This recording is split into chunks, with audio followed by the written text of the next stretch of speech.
جی ناظرین، آپ دیکھ رہے ہیں عالی نیوز میں آپ کا میزبان چودھری فضل الرحمان آزاد کشمیر زیر قبضہ کنٹرول پاکستان کے ضلع بھمبر کی تحصیل سماہنی کے علاقہ سرسالہ میں قیوم آباد کے مقام پہ کھڑا ہوں، جہاں پہ یہ ٹرانسفارمر شاید ریپئیرنگ کا کام تھا، لیکن اس کو ڈھنک دیا گیا بارش کی وجہ سے۔ اور ناظرین، یہ اس کی خرابی ہے اور اس کو اتارا گیا نیچے۔ اس کے معاملے میں کیا خرابی ہے، عوام کا کہنا کیا ہے؟ عوام اس وقت کھسکی ہوئی ہے اور سامنا کرنے سے خوفزدہ ہے۔ یہ ہے ہمارے آزاد کشمیر، جسے کہتے ہیں آزاد۔ یہ ناظرین غلاموں سے بدتر غلام علاقہ ہے، جہاں پہ لوگ محکموں سے ڈرتے ہیں، محکموں کی کرپشن سے خوفزدہ ہیں، بجائے اس کا سامنا کرنے کے اس کو پروموٹ کرتے ہیں۔ لوگ ان کو پیمنٹ دیتے ہیں اور آئے روز یہ ٹرانسفارمر خراب ہوتے ہیں، ان کے قابلے اور ان کی کچھ چیزیں جلتی ہیں، جن کو مقامی لوگ فنڈ اکٹھا کر کے ریپیئرنگ کرواتے ہیں۔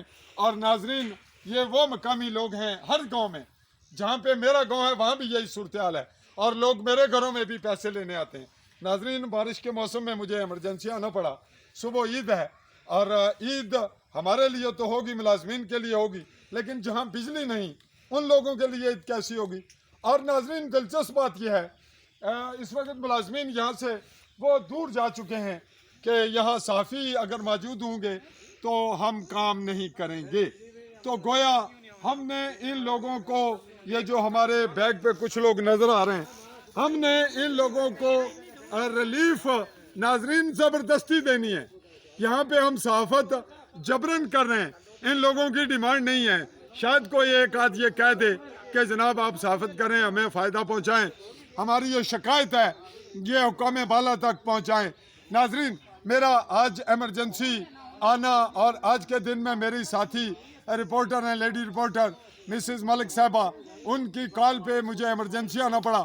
اس کا مقصد آپ کو اس ریاست کی اصل حیثیت، اس ریاست کے اداروں کی وہ خرابیاں اور اس معاشرے میں موجود یہاں کے لوگوں کی وہ کمزوریاں، اخلاقی بدحالیاں، کہ یہ لوگ اپنا حق مانگتے ہوئے ڈرتے ہیں، خوفزدہ ہوتے ہیں، پریشان ہوتے ہیں کہ کل ہمیں یہاں ملازمین تنگ کریں گے، ملازمین کے عزیز و اقارب تنگ کریں گے، بلکہ ان کے سرپرست سیاست دان جو بظاہر تو سیاست دان ہیں، ہم انہیں نوسرباز بھی کہتے ہیں، کچھ نوسرباز ہیں، کچھ شاید اچھے سیاست دان ہوں، ان کا خوف بھی ان لوگوں کو لاحق ہے۔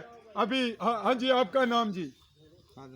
خادم حسین صاحب، آپ کیا کہیں گے اس خرابی کو؟ ہم تو کہتے ہیں ہر 2 مہینے کے بعد ٹرانسفارمر خراب ہو جاتا ہے، اچھا، تو 1000 روپیہ 500 روپیہ جمع کراتے ہیں، اگر نہ کرائیں تو مہینہ پڑا رہتا ہے۔ اس سے مہینہ پڑا رہتا ہے۔ آج کتنے دن سے خراب ہے؟ آج 31 تاریخ تھی جولائی۔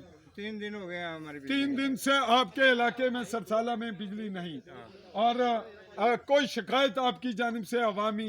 عوامی شکایت یہ ہے کہ جو ہمارے حکمران ہیں ان کو اس کی سدباب کرنا چاہیے۔ حکمران سدباب کریں۔ اب آپ کا موجود ہے عوام کے نمائندے، پیسے جمع کیے ہیں پھر بھی وہ کام نہیں کرتے۔ آپ کو ایک بات پوچھتا ہوں، کیمرے کی جانب رخ کر کے بتائیں، عوام حکمران سدباب کریں، پھر کیمرے کی جانب آپ کو متوجہ کروں گا، آپ کا کام کیا ہے؟ ووٹ سدباب کا باعث ہے یا نہیں؟ ہم ووٹ تو ایسے آدمی کو نہیں دیں گے جو مثلا کام نہیں کرتا ہے۔ اگر آپ نہیں دیں گے تو دوسرا دے گا، اس کو روکیں گے کیسے؟ قائل کریں گے یا گزارا کریں گے؟ رائے نہیں کریں گے، ان کو روکیں گے کہ ہم اس کو ووٹ مت دو۔ آج یہ جو ملازمین ابھی بھاگ گئے ہیں کہ ہم میڈیا کے سامنے کام نہیں کریں گے، ان کا کیا تدارک ہے؟ ہم ایکسچینج سے مثلا گزارش کرنا چاہتے ہیں کہ وہ اپنے ملازمین کو بھیجے اور اس کو ٹھیک کرائے۔ تو ابھی جو آپ نے 1000 روپیہ دیا، اس میں آپ نے بھی دیا؟ ہم نے 1000 روپیہ دیے۔ میں اب کیمرہ ناظرین لے رہا ہوں اور اپنی لیڈی رپورٹر سے پوچھنا چاہوں گا وہ کیا کہتی ہیں اور انہوں نے کیا دیکھا۔ جی، آپ محترمہ مسز ملک صاحب، آپ کا مقامی علاقہ بھی ہے، آپ نے یہاں کیا دیکھا اور کیا محسوس کیا جو کچھ محکمہ برقیات کے متعلق ہے؟ سر، میں ادھر پہنچی ہوں تو میں نے دیکھا یہ ٹرانسفارمر کو اتار رہے تھے، اور سب سے پہلے ہمارے گاؤں میں نے بھی 1000 دیا ہے، ٹھیک ہے، ہمارے محلے میں سے 16000 روپے گٹھے کیے گئے ہیں، ٹھیک ہے، ہر سال یہ ہوتا ہے، پچھلے سال بھی ہم نے 16000 روپے دے، ہر 3 ماہ کے بعد ٹرانسفارمر جلتا ہے۔ میں یہاں آ کے برقیات کے بندو سے میں نے بات کی ہے، انہوں نے بتایا ہے جی، میں نے کہا کس طرح آپ پیسے لے رہے ہیں، کیا وجہ ہے؟ یہ تو سرکاری کام ہے. انہوں نے کہا جی ایمرجنسی یہ عید کی وجہ سے کروا رہے ہیں اس لیے ہم پیسے لے رہے ہیں. اچھا تو پھر اس وجہ سے سر انہوں نے کہا ہم نے کام نہیں کرنا, کیونکہ اگر آپ یہاں میڈیا والے کھڑے رہیں گے تو ہم کام نہیں کریں گے, یہاں پہ آپ چلے جائیں پھر کام کریں گے. تو آپ نے انہیں اس معاملے پہ کیا جواب دیا کہ ہم میڈیا والے یہاں سے چلے جائیں اگر آپ کام کریں تو؟ میں نے یہ جواب دیا ہے کہ میرے سینئر صحافی چودھری فضل الرحمان صاحب آ رہے ہیں تو پھر میں جاؤں گی, اس سے پہلے تو میں نہیں جاؤں گی. تو وہ کام نہیں کرے, یہاں سے کافی دور 1 کلومیٹر پہ جا کے وہ بیٹھ گئے ہیں. اور ہمارے یہاں ہے میرا طیبو کا بیٹا عرفان, ادھر آئیں جی عرفان بھائی آپ. اچھا ان کو انہوں نے بولا ہے جی ان کو بولے یہاں سے چلے جائیں, تو اگر نہ گئے تو ہم کام نہیں کریں گے. جی عرفان صاحب آپ کچھ کہیں گے, سچ بات بتا دیجئے. چلیں آج اس کو صدقہ کر کے سچ بتائیں. یہی بات ہوئی ہے؟ یہی بات ہوئی ہے. کیا ہوا کہ انہوں نے کیا کہا کہ یہاں سے میڈیا کے لوگوں کو میڈیا بھیجیں, جائے گا تو ہم کام کریں گے. میڈیا جائے گا تو کام کریں گے. تو اس وقت جو لوگ کام کر رہے ہیں یہ کون ہیں؟ سول ہیں. آپ بیٹا پرائیویٹ طور پہ آئے تو آپ کو تو پیمنٹ دیں گے نا. یہ آپ کیا پیمنٹ لیں گے ویسے سچ بتائیے, آپ کیا لیں گے جی کام اس ٹھیک کرنے کا؟ مثلاً کم از کم ویسے نہیں, یہ تو آپ روایتی بات کر رہے ہیں. مطلب یہ ہے کہ تھوڑا بہت جو کچھ ہوتا ہے. اچھا مطلب ناظرین یہ کہہ رہے ہیں کہ جو کچھ نکلے گا اس کے مطابق یہ اخراجات بتائیں گے. تو جس نے 16,000 اکٹھے کیے ہیں مقامی, یعنی انہوں نے تو اکٹھے کیے نا مجبوراً, تو اب 16,000 اگر یہاں نہیں لگے گا. یہ لسٹ ہے, یہ دکھائیے. یہ ناظرین وہ لسٹ ہے جو مقامی لوگوں نے یہاں پہ پیسے اکٹھے کر کے اس کی مینٹیننس کے لیے دیے ہیں.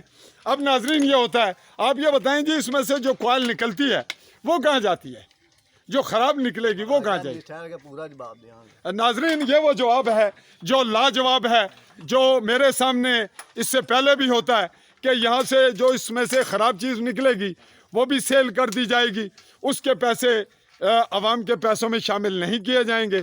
اس طرح عوام کو پورے کا پورا لوڈ برداشت کرنا پڑتا ہے. بجلی کے بل الگ ڈبل ہوتے ہیں اور بجلی ویسے بھی نہیں ہوتی. میٹروں کی پوزیشن کچھ اور عجیب ہے, پہلے بجلی کم چلتی ہے, میٹر زیادہ بجلی دیتے ہیں, اوور ریڈنگ ویسے معمول ہے. اور یہ ناظرین حال ہے. کیوں جی آپ کیا کہیں گی, کیا حال ہے آپ کے محکمہ برقیات کا, آپ کی ریاست؟ محکمہ برقیات کا یہ حال ہے جو میں آپ کو بیان کرنے لگی ہوں. میں نے ان سے پوچھا ہے جی آپ بتائیں یہ کیوں پیسے لے رہے ہیں. انہوں نے کہا جی عید کی وجہ سے جلدی ہو رہا ہے. ویسے تو ہمارے محکمے کا بندہ کہہ رہا ہے مجھے جبار نامی کہ یہ جو ہے ویسے تو 1 ماہ بعد آپ کا ٹھیک ہوگا, اگر ہم چلے گئے پیسے کی وجہ سے یہ جلدی آپ کا ٹھیک ہو جائے گا, آپ کی بجلی بلے گی. اور ان لوگوں کا 1-1 لاکھ بقایا ہے. میں نے پوچھا جی اس بقائے میں سے آپ کو کٹ کریں گے یہ پیسے جو آپ عوام سے لے رہے ہیں ویسے بلا وجہ؟ انہوں نے کہا جی نہیں کریں گے. جی ناظرین ہم آج کی رپورٹ کو یہیں تک سم اپ کرتے ہیں. اس کو یکسو کرتے ہوئے آپ کو یہ بتانا ضروری سمجھیں گے کہ ریاست آزاد جموں کشمیر 10 اضلاع پہ مشتمل ہے. 10 اضلاع پہلے 8 اور پھر اس سے پہلے 5 تھے. اور ناظرین چھوٹا سا ٹکڑا ہے جہاں پہ گماشتوں کی حکومت زیادہ ہوتی ہے اور آئے روز جو اسلام آباد کی گورنمنٹ ہوتی ہے وہی یہاں تبدیل ہو جاتی ہے. تو اس طرح یہ غلام در غلام لوگوں کا علاقہ ہے جہاں پہ کرپٹ مافیا کے پنجے بڑی بری طرح غریب لوگوں کے ان کے پنجوں کے شکنجے میں ہیں. اور یہ ریاست کا نظام کرپشن پہ شاید زیادہ چل رہا ہے. اگر اسی بات کو, میری بات کو پلی بنا کر محکمہ انکوائری کرنا چاہے میرے خلاف کہ میڈیا والے نے زیادہ بات کی ہے, تو میں نے دانستہ یہ بات کی ہے تاکہ اسی بات پہ انکوائری ہو جائے کہ یہاں کیا ہوا اور یہاں کے MLA کی کیا ذمہ داری ہے, جو الیکشن لڑ رہے ہیں ان کی کیا ذمہ داری ہے, افسران کی, محکمہ کی, اور جو پاکستان کے ہمارے حکمران پاکستانی انڈائریکٹ یا ڈائریکٹ ہم پہ مسلط ہیں ان کا کیا کردار ہے اور وہ کب اپنے آپ کو درست کریں گے. ہمیں اس بات کا جواب عوام سے اور بین الاقوامی دنیا سے چاہیے. میں اسی پہ آپ سے اجازت چاہیں گے. اللہ حافظ.